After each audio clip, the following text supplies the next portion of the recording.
The top U.S. military official is recounting in detail Iranian missile attacks on a U.S. military base in Qatar. According to Associated Press, the description from General Dan Caine, chairman of the Joint Chiefs of Staff, appeared aimed at shifting the conversation from questions about political leadership and overall strategy to heroic narratives about individual U.S. service members. He said roughly 44 American soldiers responsible for defending the entire base were present as rounds of Patriot missiles were launched. Caine says Qatar joined in the successful American defense of what he called the largest single Patriot engagement in U.S. military history. At approximately 12:30 p.m. on Monday, that's 7:30 p.m. in Qatar, as the sun sets in the west, Iran attacks. As the targets were detected, round after round of Patriot missiles are ejected from their canisters by an initial launch charge. Then the main solid rocket motor ignites. You can feel this in your body if you've ever been around a Patriot taking a shot. And round after round goes out and guides against those missiles coming inbound. We believe that this is the largest single Patriot engagement in U.S. military history. And we were joined in this engagement by the Qatari Patriot crews. I'm not going to tell you how many rounds were shot, but it was a bunch because of classified purposes. And we're aware that there's reports of something getting through. What we do know is there was a lot of metal flying around. A video has been shared in social media, showing the aftermath of Israeli missile strike on Iran's notorious Evin prison on Monday. The video footage captures the damage inflicted on the prison. Parts of the facility are seen to be razed to the ground. Israel launched an airstrike on Evin prison in capital Tehran on Monday, causing serious damage to the facility.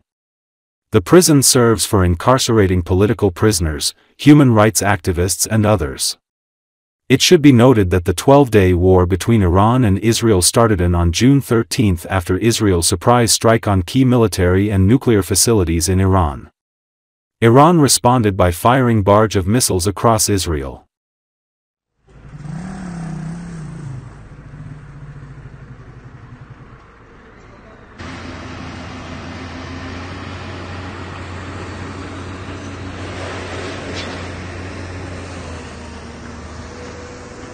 اینجا همونطور که مشاهده میکنید بهداری زندان اوین هستش که مورد اصابت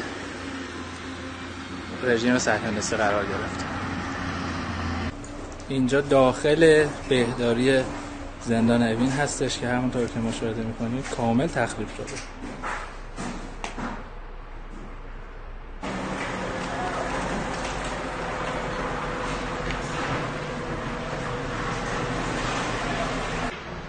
اینجا هم یکی از اتاقهای بهداری زندان اوین هستش که مورد اصابت قرار گرفت.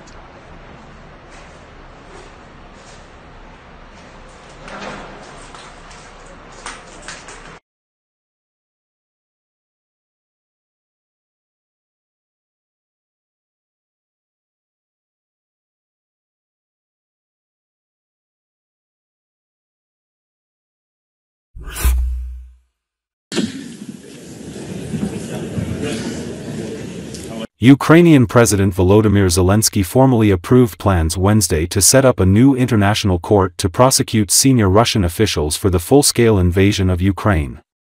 According to Associated Press, the special tribunal will be created through an agreement between Ukraine and the Council of Europe, the continent's top human rights body. Zelensky visited the Strasbourg-based organization for the first time as part of the announcement.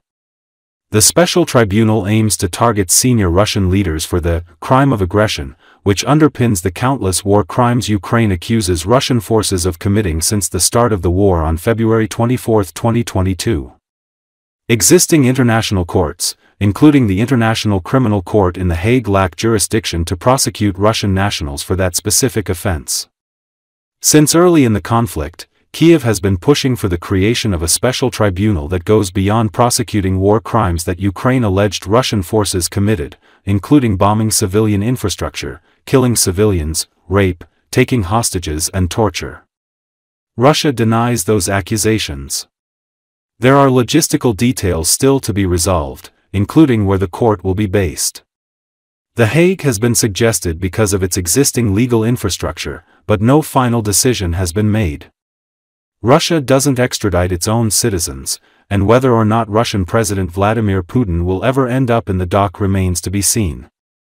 Under international law, sitting heads of state and certain other top officials, often referred to as the Troika, including a country's head of state, head of government and foreign minister, enjoy immunity from prosecution. That means any potential indictment of Putin could only move forward if he leaves office. There is no statute of limitation on the crime of aggression. The institution will be funded by supporting countries known as the Core Group, including the Netherlands, Japan, and Canada. The United States backed the project under former President Joe Biden, but President Donald Trump's administration didn't support the initiative.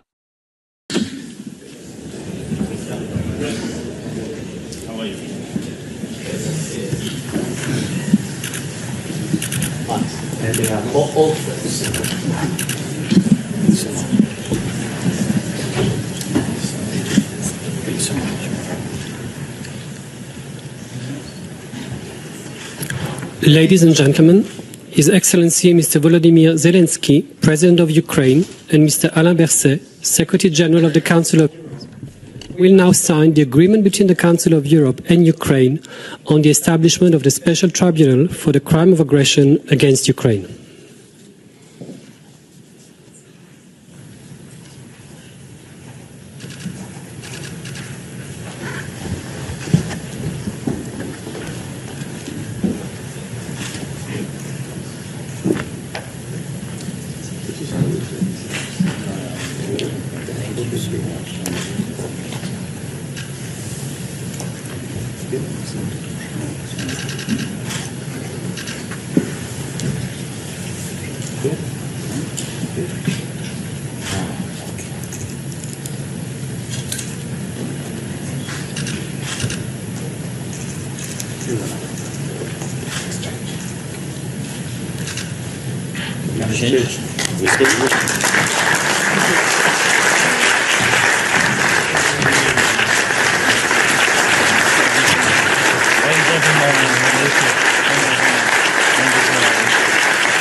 Ladies and gentlemen,